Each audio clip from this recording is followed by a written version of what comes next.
La Escuela de Medicina del Tecnológico de Monterrey, Campus Guadalajara, presenta neoplasias de pulmón. El equipo está conformado por Eric Tapia Hernández, Rodolfo Castelló Magallanes y Edgar González Gutiérrez. En la actualidad, el cáncer de pulmón es la neoplasia maligna más importante y la causa más frecuente de mortalidad por esta causa. Esto se debe a los efectos carcinógenos del humo de los cigarros. La cantidad de casos nuevos de cáncer de pulmón en Estados Unidos durante el 2008 se calculó en 215,000 casos, lo que representa alrededor del 15% de los diagnósticos y el 29% de las muertes en relación con esta entidad. Desde comienzos de los años 90, su incidencia y su mortalidad han estado disminuyendo en los hombres, debido al menor consumo de tabaco. Sin embargo, la disminución de las pautas de su uso entre las mujeres va a la saga respecto a la conducta de los hombres. Epidemiología. De acuerdo a la estadística, las muertes en Estados Unidos en el 2010 por cáncer, en primer lugar se encuentra el cáncer de pulmón y de bronquios en hombres con un 29%, mientras que en mujeres se encuentra en el primer lugar con un 26% el de pulmón y de bronquios, superando de esta forma el cáncer de mama. El cáncer de pulmón es la primera causa de muerte por cáncer en países industrializados. Es la primera causa de mortalidad por cáncer en hombre, primera causa de mortalidad por cáncer en mujer. Tiene un pico de incidencia entre 50 y 60 años y su tasa de supervivencia a los 5 años es menor del 50% en enfermedades localizadas y menor del 25% en enfermedades extendidas. El cáncer de pulmón tiene diferentes etiologías, como puede ser el tabaco, riesgos industriales, influencia de la contaminación atmosférica y genética molecular. Hay pruebas facilitadas por las observaciones clínicas y estadísticas que muestran una relación positiva entre el consumo de tabaco y el cáncer de pulmón. Esta asociación se puede dar por el volumen de consumo diario, la tendencia a la inhalación del humo y la duración del hábito. Hay una mayor vulnerabilidad en mujeres y la intensidad de exposición al humo y de transformaciones epiteliales va a dar una metaplasia escamosa primero, después a una displasia escamosa, consiguiente un carcinoma in situ y finalmente un carcinoma invasor. En los riesgos industrializados, determinadas exposiciones industriales acentúan el riesgo de contraer un cáncer de pulmón. Las radiaciones ionizantes a dosis altas son carcinógenas. La incidencia de esta entidad creció entre los supervivientes a la explosión de las bombas atómicas en Hiroshima y Nagasaki. El peligro de contraer un cáncer de pulmón crece con el amianto.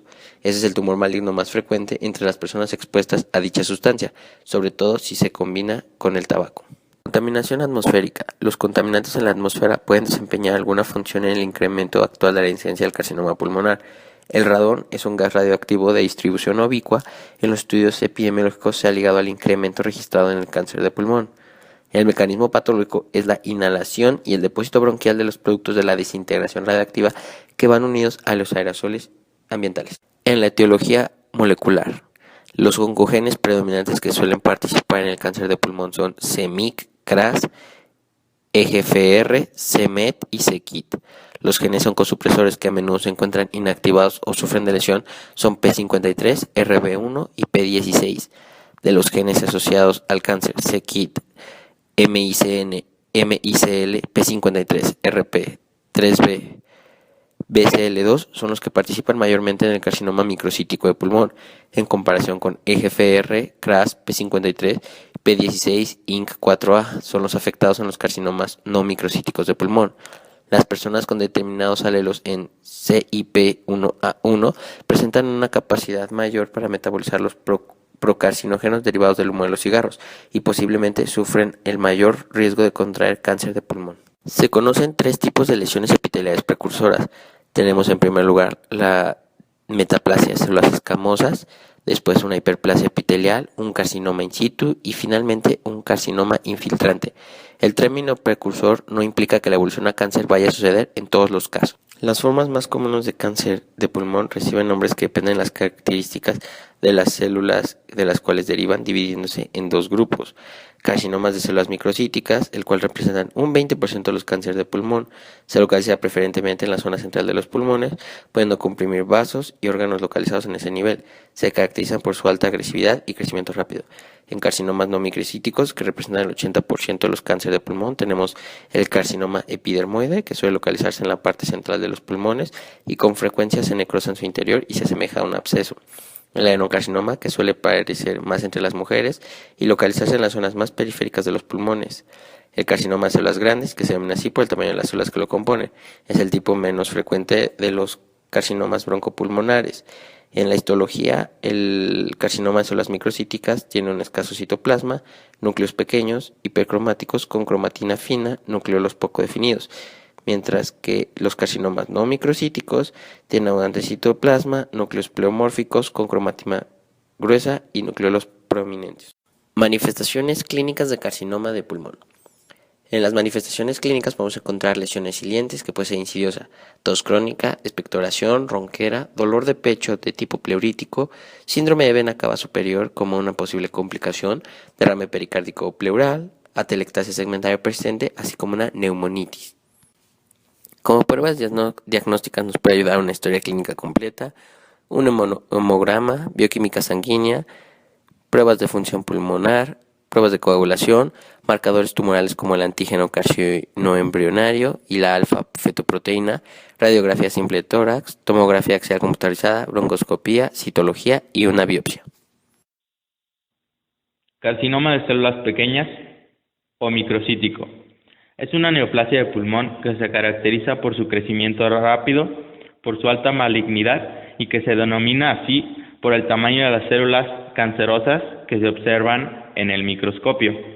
Este tipo de cáncer también se puede conocer como cáncer de células en grano de avena, carcinoma de células avenoides y carcinoma indiferenciado de células pequeñas.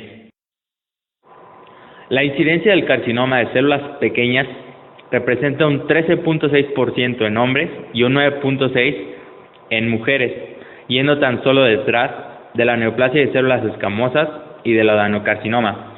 En esta gráfica podemos ver cómo se maneja la incidencia de este carcinoma representado por la línea de color verde, en la cual podemos apreciar que a lo largo del paso de los años ha ido cambiando su incidencia y reduciéndose de una manera considerable, pero de una manera fluctuante. Podemos observar que desde 1980, en la cual se tenía una incidencia de alrededor del 23%, ha ido bajando de una manera fluctuante hasta lo que es el 2002, en el que podemos encontrarlo con una incidencia del 15%. En cuanto a su fisiopatología, este tiene que ver directamente con algunos antecedentes familiares directos, así como mutaciones en algunos genes que representan la expresividad de las neoplasias. Como por ejemplo, se encuentra la pérdida de función del gen P53, conocido como supresor de tumores. Este gen resulta esencial para inducir la respuesta de una célula ante el daño de ADN, deteniendo el ciclo celular en caso de una mutación, por lo que si éste se ve mutado, no se va a ver esta acción en él. En cuanto al gen del retinoblastoma o RB1, este tiene como principal función la inhibición a la progresión del ciclo celular, lo que produce que haya un detenimiento antes de la entrada a la mitosis, y de manera que la célula no entra a la división hasta que se haya preparado para ello, por lo que una mutación también podría afectar. En cuanto al cromosoma 3 corto, este tiene lugar en el 90% de los carcinomas pulmonares de células pequeñas, en el cual también su mutación puede estar condicionando esta neoplasia. La familia de genes MYC es una familia de protooncogenes cuya presencia o activación a oncogenes puede estimular el desarrollo de cáncer. La activación del protooncogen MYC lo transforma a un oncogen que se expresa mediante un mecanismo de amplificación que determina su sobreexpresión. Como podemos ver en la imagen, este está directamente relacionado con los genes anteriormente mencionados, como lo serían el P53 y el gen RB o del retinoblastoma. Su morfología macroscópica se caracteriza por tener grandes masas neoplásicas, como podemos apreciar en ambas imágenes, las cuales van de masas que llevan un color blanco grisáceo, que están compuestas o impuestas en linfonodos y tejido pulmonar, que representan un escaso componente que abarca la pared bronquial. Su morfología microscópica se caracteriza por tener grupos de células pequeñas redondas, ovaladas o fusiformes con escaso citoplasma, cuyas características principales son tener bordes celulares bien definidos, una cromatina finamente granular que nos representa un aspecto de sal y pimienta, un nucleolo ausente o inconspicuo, lo cual quiere decir que no sobresale o que no se llega a apreciar, y un conteo mitótico alto que se puede apreciar en la imagen. Asimismo, está descrito el denominado fenómeno Azzopardi, el cual consiste en la aparición de depósitos tisulares perivasculares de material basófilo de ADN con células tumorales necróticas. Carcinoma no microcítico. Adenocarcinoma. El adenocarcinoma es el tipo más frecuente de cáncer de pulmón, representando alrededor del 30 al 35% de todos los casos. En los últimos años, la frecuencia de adenocarcinoma ha aumentado, mientras que el cáncer de células escamosas ha disminuido. El adenocarcinoma es la causa más frecuente de cáncer de pulmón en mujeres y no fumadores. Es el tipo celular asociado con más frecuencia con pulmón cicatricial de otras causas. La mayoría de los adenomas ocurren en la periferia del pulmón y a menudo son asintomáticos hasta el final de su curso. Suelen encontrar justo debajo de la pleura y causan retracción pleural y engrosamiento de la radiografía. La necrosis es infrecuente, sin embargo, los tumores grandes pueden presentar necrosis central y cavitación. La fisiopatología del adenocarcinoma. La mayoría son positivos frente al factor de transcripción tiroideo 1, TTF1, y alrededor del 80% contienen mimosina. Las mutaciones de KRAS aparecen sobre todo en los adenocarcinomas y se observan con una frecuencia mucho menor entre las personas que no fuman que en los fumadores. Las mutaciones y la inactivación de P53, RB1 y P16 presentan la misma frecuencia en el adenocarcinoma que en el carcinoma epidermoide. Las mutaciones y las amplificaciones en el gen correspondiente al receptor del factor de crecimiento epidérmico se dan en pacientes con adenocarcinoma. Los pacientes con mutaciones de EGFR consiguen una supervivencia mejor mediante un tratamiento inhibidor del EGFR por adelantado. En la histopatología macroscópica. Macroscópicamente el adenocarcinoma es periférico, pigmentado y rugoso, de origen bronquial. Las lesiones están cerca de la superficie pleural que se halla retraída cerca de la neoplasia. La superficie de corte es blanco-grisácea con negro pigmento antracótico y brillancia y mucina. Las reacciones desmoplásicas se asocian con frecuencia con los adenocarcinomas y dan al tumor una consistencia fibrosa. Los adenocarcinomas tienden a estar bien circunscritos y con menor frecuencia presentan lesiones cavitatorias. Histopatología microscópica. La OMS reconoce 4 tipos de adenocarcinoma. El adenocarcinoma acinar es el más frecuente y es definida como de predominio glandular, por ejemplo, acinos y túbulos con o sin áreas sólidas o papilares. Los tumores mejor diferenciados están formados por glándulas revestidas por un epitelio de células columnares. El adenocarcinoma papilar se reconoce por tener un predominio de estructuras papilares. La arquitectura comienza con profusión de las células dentro de la luz glandular y generalmente las variantes mejor diferenciadas de los papilares tienen un centro de tejido fibroso que está cubierta por una sola capa de células uniformes cuboidales. El adenocarcinoma bronquialveolar se define como un adenocarcinoma en el que las células tumorales cilíndricas crecen sobre la pared del alveolo preexistente, dando una forma de engrosamiento a la pared alveolar. El adenocarcinoma sólido con producción de mucina se reconoce como un adenocarcinoma pobremente diferenciado, que carece de acinos, lóbulos y papilas, pero que contienen vacuolas con mucina. Tinciones de mucina sean necesarias para demostrarla y diferenciar el tumor con un carcinoma de células grandes. Carcinoma epidermoide pulmonar. Es un tipo de carcinoma de pulmón no microcítico que se caracteriza por ser una neoplasia maligna con centrales, masa biliar o periliar y que está relacionado directamente con el tabaquismo. El epitelio cilíndrico de los bronquios pierde sus cilios, se transforma en escamoso atípico y es aquí donde se origina el carcinoma epidermoide. Microscópicamente van a ser células escamosas con diferente grado de diferenciación. Las más diferenciadas van a producir queratina y perlas córneas. Este se caracteriza por su invasión en bronquios proximales, el cual puede producir una obstrucción, una telectasia o una neumonía. Este es de fácil metástasis a ganglios linfáticos ciliares y mediastínicos. Se presenta con mayor frecuencia en varones y se caracteriza por su presencia alta en fumadores. Además, este representa del 40 al 50% de los cánceres de tipo pulmonar. En esta gráfica podemos observar la incidencia del carcinoma, yendo desde el año 1973 hasta el 2003, siguiendo la línea azul con cuadros y la línea roja con cuadros, el cual representan tanto el azul, el de hombres, y el rojo, el de mujeres, representando su incidencia por cada 100.000 habitantes. Esta representa una mayor frecuencia en hombres y una incidencia que ha ido disminuyendo. En cuanto a las mujeres, esta ha ido aumentando. Esto debido al aumento de los índices en mujeres fumadoras. Ya que el tabaquismo es uno de los principales factores predisponentes para desarrollar cualquier cáncer de pulmón, en especial el carcinoma epidermoide, es importante destacar cómo funciona el humo de este y lo que ocasiona en los pulmones. Lo que ocurre al inhalar este humo es que el humo llega a los pulmones y está compuesto por partículas y micropartículas inertes que son capaces de transportar sustancias que en algún momento pueden llegar a ser cancerígenas. Después, ya que han llegado hasta la parte terminal, donde se lleva a cabo el intercambio gaseoso, es decir, en los alvéolos, las micropartículas del humo penetran en la pared alveolar junto con las sustancias cancerígenas adheridas a ellos.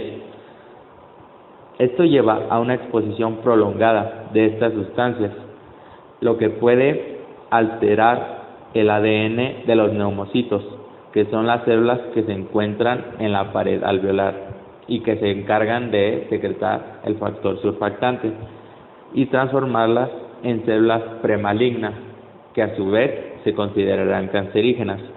Por último, el sistema inmune es incapaz de detectar estas células, y esto permite que haya una destrucción de los neumocitos anormales y el cáncer tiene vía libre para su crecimiento. Se pueden apreciar dos gráficas a la derecha de esta imagen, el cual incluye los riesgos de los no fumadores y de los fumadores. Como podemos ver, el riesgo es mucho más grande en personas fumadores, yendo en un 16%, y en la gráfica de abajo se puede apreciar cómo el dejar de fumar a cierta edad puede disminuir o aumentar el riesgo.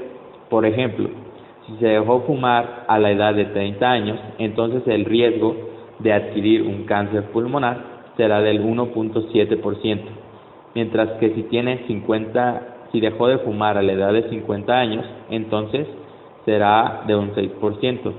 Si dejó de fumar a una edad de 60 años, será de un 10%, lo que nos indica que mientras mayor sea la edad a la que se deje de fumar, mayor riesgo tendrá de adquirirse un carcinoma pulmonar debido al tabaco. Otros causantes del carcinoma epidermoide son factores que se encuentran directamente relacionados con la ocupación o con el trabajo de las personas. En este caso tenemos la brea, conocido popularmente como el chapopote, el cual produce una destrucción epitelial que lleva a una hiperplasia de células basales, una estratificación epitelial, una metaplasia, una displasia y una anaplasia finalmente. El asbesto y una exposición al radón, el gas radioactivo K, eleva el riesgo, así como dietas deficientes en vitaminas A, C, E y en selenio. Esto es debido a que las vitaminas tienen un efecto protector por inactivación de las especies reactivas de oxígeno con potencial cancerígeno, endógenos y exógenos.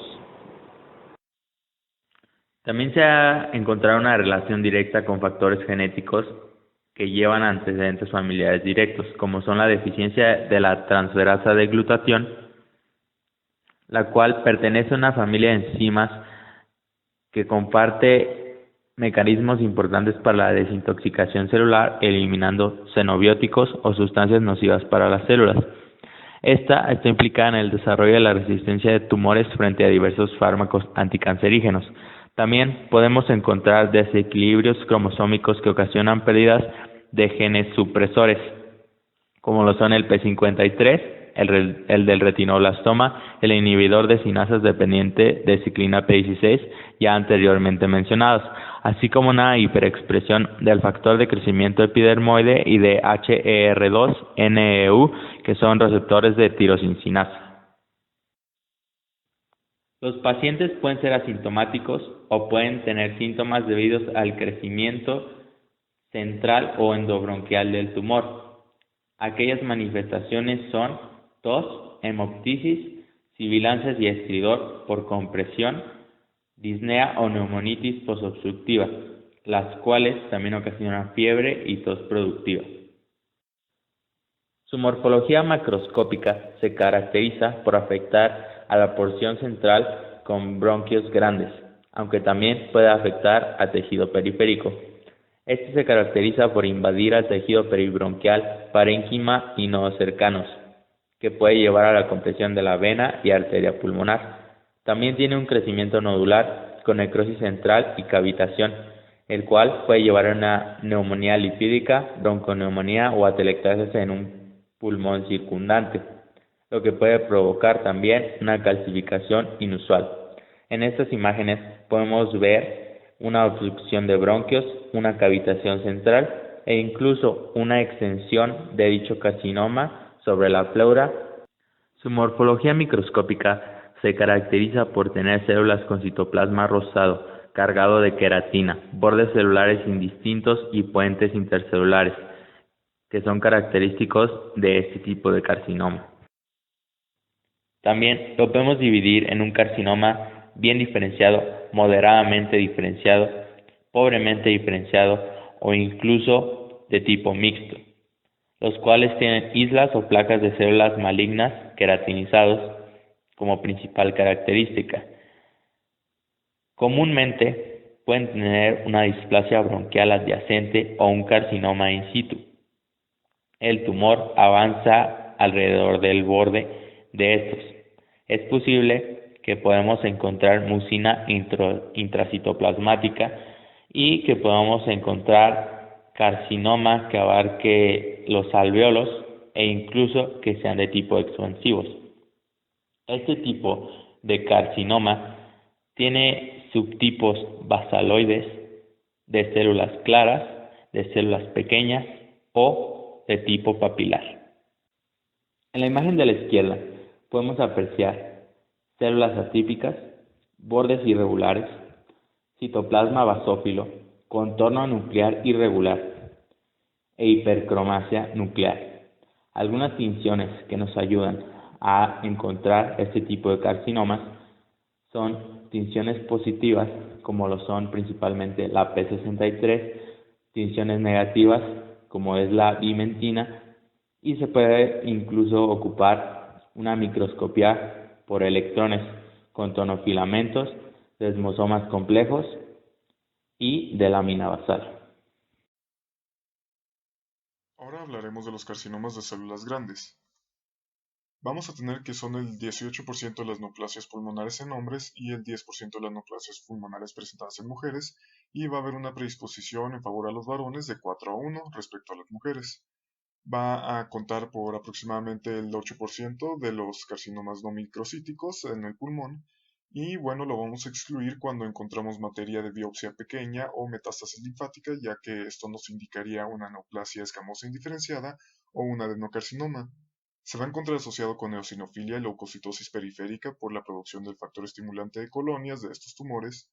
Y bueno, la supervivencia a 5 años por etapas va a ser aproximadamente el 49% si se diagnostica tempranamente, 16% si es regional este diagnóstico y 2% si es tardío.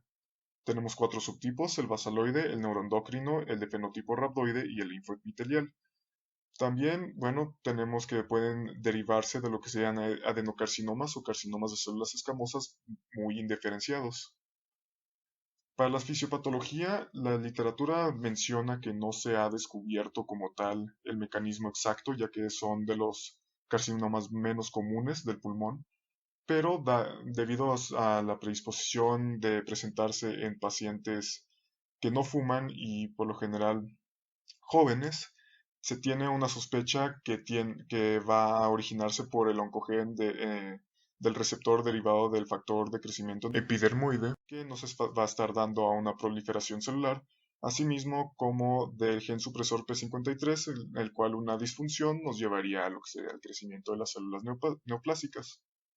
En otro diagrama aquí tenemos principalmente los genes encontrados. Ya les mencionaba que se puede, bueno, este es comúnmente en neoplasias no microcíticas. Y tenemos al EGFR, a la ALK y el GR2, ERBB2, que ya venía mencionados, son pacientes no fumadores y asiáticos, así como jóvenes y potencialmente femeninos. También hay una mención de los tratamientos adecuados dependiendo del gen, pero no ahondaremos en eso. Clínicamente se manifiesta similarmente a un adenocarcinoma. Son síntomas generales de una enfermedad pulmonar, comenzando con tos del 8 al 75% de los casos, una pérdida de peso del 0 al 68% de los casos, disnea del 3 al 60%, dolor de pecho, hemoptisis, dolor ósea, dedos en palillo de tambor, esto por la derivación de la falta de oxigenación sanguínea, fiebre, debilidad, obstrucción, disfagia, sibilancias y estridor. Va a haber una sugerencia de metástasis cuando en el historial el paciente nos reporta una pérdida de peso de 5 kilogramos, cuando hay dolor musculoesquelético focal, cuando hay cefalea, síncope, convulsiones y debilidad de extremidades, cuando hay cambios del estado mental, asimismo en la examinación física cuando encontramos linfadenopatía de mayor de 1 centímetro, síndrome de la vena cava superior, ronquera, dolor óseo, hepatomegalia mayor a 13 centímetros, signos neurológicos focales, papiledema y masas de tejidos blancos. En el laboratorio ya vamos a sospechar metástasis cuando encontramos un hematocrito menor al 40% en hombres y menor al 35% en mujeres. Asimismo, cuando encontramos la fosfatasa alcalina, em, la gamma-glutamiltransferasa y la alanina-transaminasa y el calcio elevados séricamente en el paciente. Macroscópicamente estos tumores van a ser periféricos, van a ser esféricos, con los bordes bien definidos. Podemos ver en este diagrama una superficie protruyente, carnosa y homogénea de color gris blanquecino. No va a haber antracosis como en el resto del pulmón y frecuentemente puede involucrar la pared torácica. En la segunda imagen tenemos un tumor de origen escamoso pero muy indiferenciado, que en realidad ha crecido a ser más grande que el pulmón como tal, se encuentra periféricamente y bueno, podemos encontrar una pequeña inclusión en lo que sería un nodo linfático. Esto ya nos está hablando de metástasis. Aquí está el otro tumor escamoso y bueno, indiferenciado con una obstrucción bronquial y ya vemos la misma coloración carnosa, blanquecina, grisácea. Microscópicamente tenemos células gigantes multinucleadas, pueden presentar gotas intracelulares hialinas, que pueden ser de glucógeno, o inclusiones acidofílicas nucleares, pueden encontrarse en estas células. No van a tener características de los carcinomas de células pequeñas y va a haber una diferenciación mínima glandular o de células escamosas, por lo que no podemos identificar que fueran de este tipo de células. Los núcleos van a encontrarse prominentes con un citoplasma moderado o pequeño y las células van a ser anaplásicas, poligonales, fusiformes u ovales, ya sean laminillas o en nidos. Tinciones positivas que podemos encontrar, bueno, van a ser la CK5, la calretinina, la trombomodulina, la mesotelina y el factor de transcripción tiroideo. Cuando es un tumor de células grandes neuroendocrino, la CKAE1 o AE3, vamos a encontrar lo positivo, el factor de transcripción tiroideo y la CD56, así como la cromogranina y la sinaptofisina.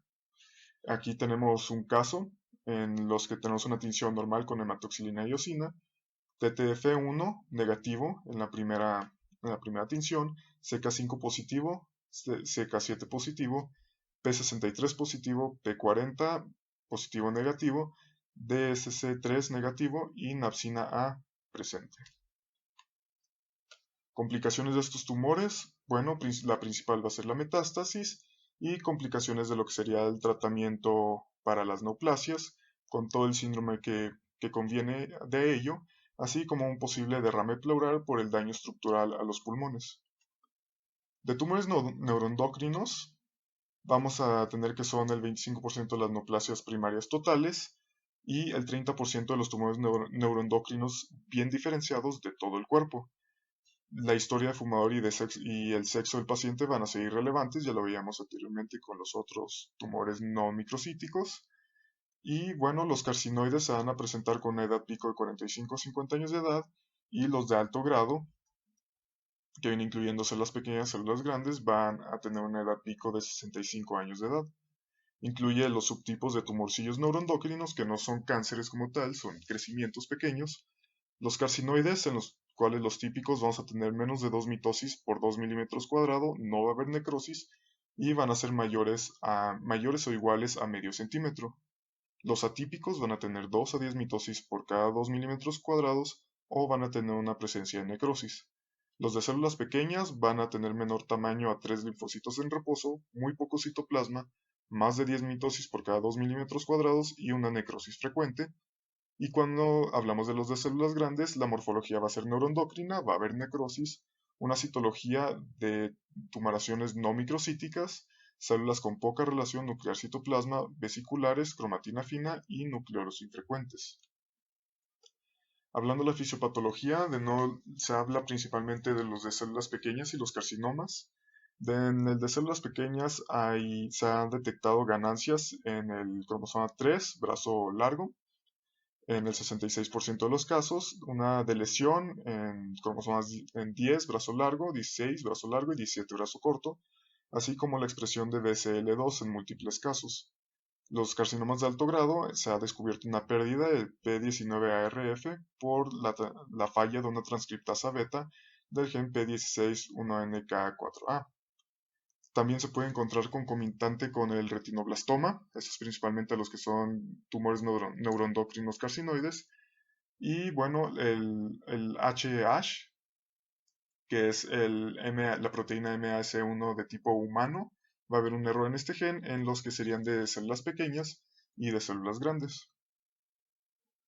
Las manifestaciones clínicas van a emanar del crecimiento intraluminal, la metástasis del tumor y la elaboración de aminas vasoactivas. Ya veníamos hablando, son tumores neuroendocrinos, van a estar secretándonos estas aminas. Y así, bueno, puede presentar tos, hemoptisis, impedimento del drenaje respiratorio, infecciones, bronquiectasias, enfisema y atelectasias, por lo que sería la obstrucción de la luz bronquial ya por función del tumor. Asimismo, tenemos el síndrome carcinoide clásico, que nos habla de engrosamiento valvular, estenosis posiblemente, fibrosis endocardial, hepatomegalia, diarrea, dolor abdominal, náusea, vómitos, enrojecimiento y cianosis aparente principalmente por la afección respiratoria, tos, sibilancias, disnea y fibrosis retroperitoneal y pélvica.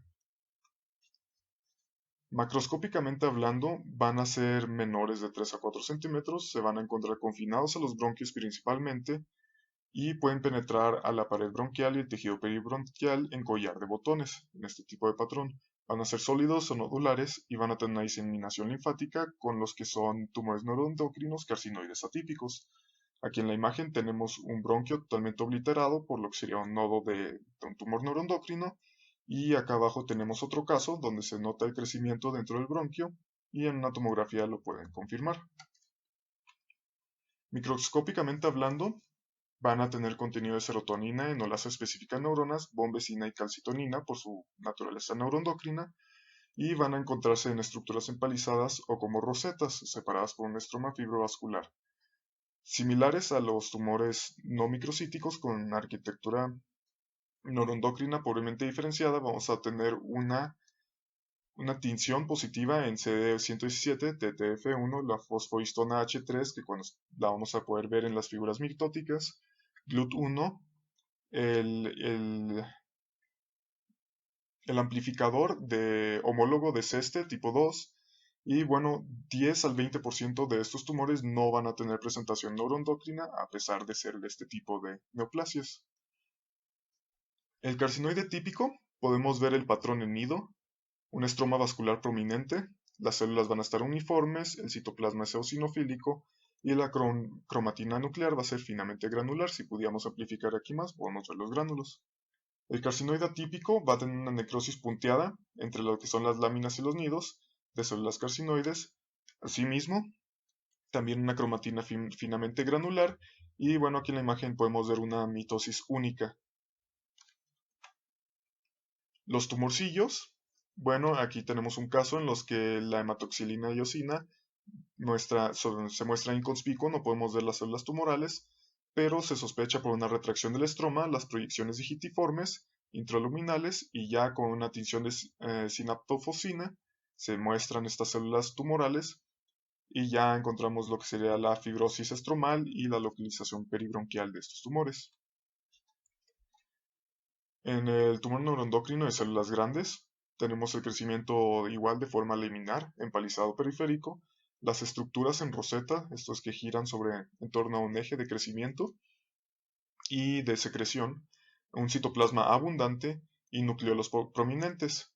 Aquí, bueno, podemos ver múltiples mitosis en la sección A de la imagen y en la sección B encontramos una tinción positiva con cromogranina. En el tumor neuroendocrino de células pequeñas vamos a tener láminas densas celulares con muy poco citoplasma, los podemos ver aquí todos aconglomerados, son casi puro material nuclear. La cromatina finamente granular, mitosis muy frecuentes y nucleolos inconspicuos o ausentes. Las complicaciones de estos tumores, bueno, la mayoría no son secretores como tal, tienen muy poco potencial metastásico y bueno, la supervivencia de los carcinoides típicos va a ser de 87% en 5 a 10 años.